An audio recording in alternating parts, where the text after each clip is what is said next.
वहाँ पर पहाड़ के बगल में जो गुफा है उसी के ऊपर से अचानक से तेज पानी आने लगा और नाले का बहाव धीरे धीरे तेज होने लगा। जो हमारे सिस्टर एजेंसीज हैं, आईटीबीपी है, बाकी सारी एजेंसीज हमने तुरंत अलर्ट किया। पिछले साल भी वहाँ पर एक ऐसी घटना हुई थी जिसमें काफ़ी क्लाउड बर्स्ट के बाद तबाही जैसी स्थिति पैदा हुई थी। तो इस बार पहले से हम लोग अलर्ट थे, चूंकि इलाका काफ़ी नैरो है। तो वहाँ नीचे की तरफ कुछ टेंट भी लगे हुए थे, जिसमें कि कुछ हमारे बलों के भी टेंट थे और उसमें कुछ श्रद्धालु भी थे।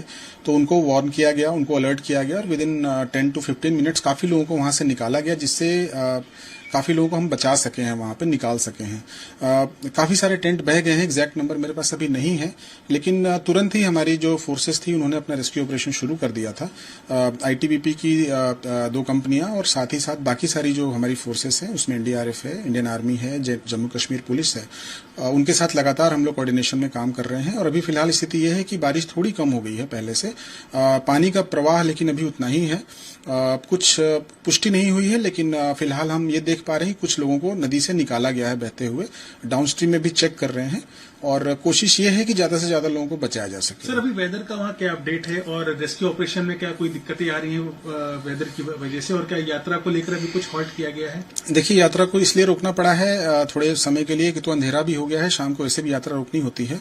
लेकिन वो जो इलाका है उसमें पानी बढ़ जाने की वजह से कई जगह पर ऐसा हुआ है कि खतरा जैसा स्थिति है।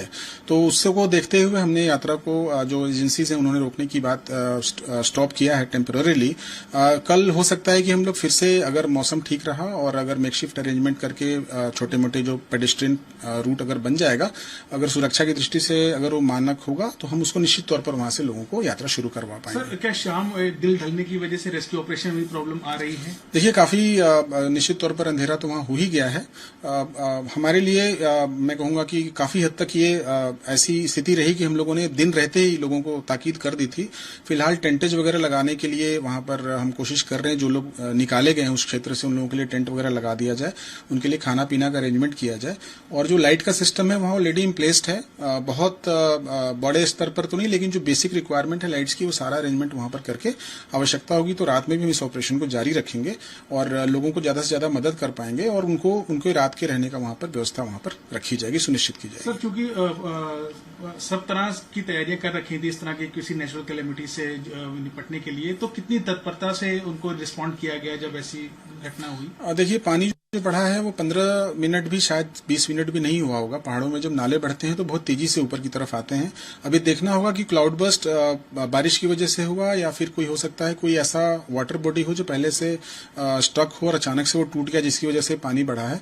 अगर बारिश की वजह से होगा, बारिश कम होगी तो निश्चित तौर पर पानी कम हो जाएगा, और नहीं होगा तो फिर स्थितियां ऐसी होंगी कि लंबा चलाना पड़ सकता है, लोगों को रोकना पड़ सकता है।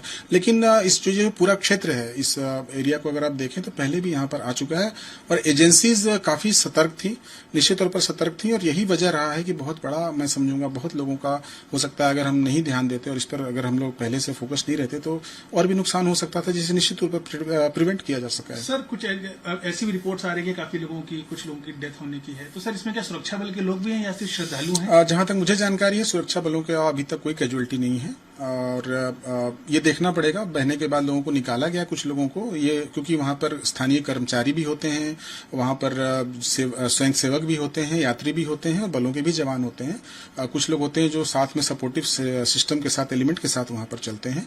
तो जो वहां प्रशासन है निश्चित तौर पर इस पर काम कर रहा है और बहुत जल्दी ये क्लियर हो जाएगा कि वो कौन लोग हैं जिनको वहां पर निकाला गया। सर, के आसपास के क्षेत्रों से भी कोई आपदा सुरक्षा बल कोई वहां भेजा गया है? नहीं, वहां पर ऑलरेडी काफी कुछ अरेंजमेंट है और इस बार बहुत ही तगड़े इंतजाम वहां पर हैं। निश्चित तौर पर यही कारण है, मैंने जैसा बताया कि बहुत ज्यादा कैजुअलिटीज उस ढंग से नहीं हुई हैं। अचानक से पानी बढ़ा और बहुत जल्दी रिस्पॉन्ड किया गया है। तो मैं कहूंगा कि बहुत ही सिंक्रोनाइज मैनर में वहां पर रिस्पॉन्स किया गया, जिसकी वजह से हम कैजुअलिटीज को बिल्कुल ही प्रिवेंट कर पाए।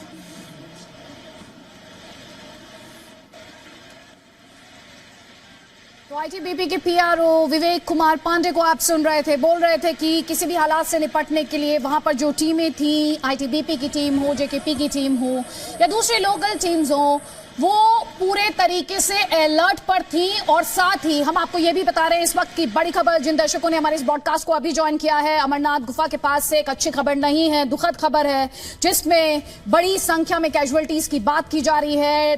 फ्लैश फ्लड्स आए और उसके बाद जो लंगर थे और साथ ही जो टेंट्स थे, इनकी संख्या करीब 25 बताई जा रही है। वो उन्हें पानी का जो बहाव था वो बहा कर ले गया गुफा के पास। गुफा से करीब 2 किलोमीटर की दूरी बताई जा रही है जहां पर ये क्लाउड बर्स्ट हुआ है। इसके अलावा जो इंजर्ड हैं, जो इन्फॉर्मेशन शेयर की गई जेकेपी द्वारा थोड़ी देर पहले जम्मू कश्मीर पुलिस द्वारा, उसमें उनके द्वारा ये इन्फॉर्मेशन दी गई कि लंगर्स और टेंट्स हैं जिनसे क्लाउड बर्स्ट और फ्लैश फ्लड का असर पड़ा है होली केव से करीब 2 किलोमीटर दूर। इसके अलावा जम्मू कश्मीर पुलिस, एनडीआरएफ और साथ ही स्पेशल फोर्सेस की जो टीमें हैं वो लगातार रेस्क्यू ऑपरेशन चला रही हैं, बचाव का कार्य कर रही हैं। इसके अलावा जो इंजर्ड हैं उन्हें एयरलिफ्ट किया जा रहा है वहां से, ताकि बेहतर ट्रीटमेंट उन तक पहुंचाया जा सके। स्थिति जो है वो पूरे तरीके से नियंत्रण में। तो एनडीआरपीएफ, सीआरपीएफ राहत और बचाव के काम में इस समय लगी हुई हैं। तस्वीरें आप अपने स्क्रीन पर लगातार देख रहे हैं। जी न्यूज हर तस्वीर, हर जानकारी आप तक लगातार पहुंचा रहा है। और साथ ही मौसम को लेकर जो अलर्ट था, उसके बाद जो टीम्स वहां पर थी वो भी पूरे तरीके से अलर्ट थी। और साथ ही आपको ये भी बता रहे हैं कि होम मिनिस्टर ने एलजी मनोज सिन्हा से बात की है और उन्होंने दुख जताया है जो जान का नुकसान हुआ है। और साथ ही ये कहा है कि लोगों को बचाना प्राथमिकता है। एनडीआरएफ, सीआरपीएफ, बीएसएफ और स्थानीय प्रशासन इस वक्त रेस्क्यू में लगे हुए हैं और वो श्रद्धालुओं की कुशलता की कामना करते हैं। मेरे सहयोगी खालिद हुसैन लगातार आप तक अपडेट्स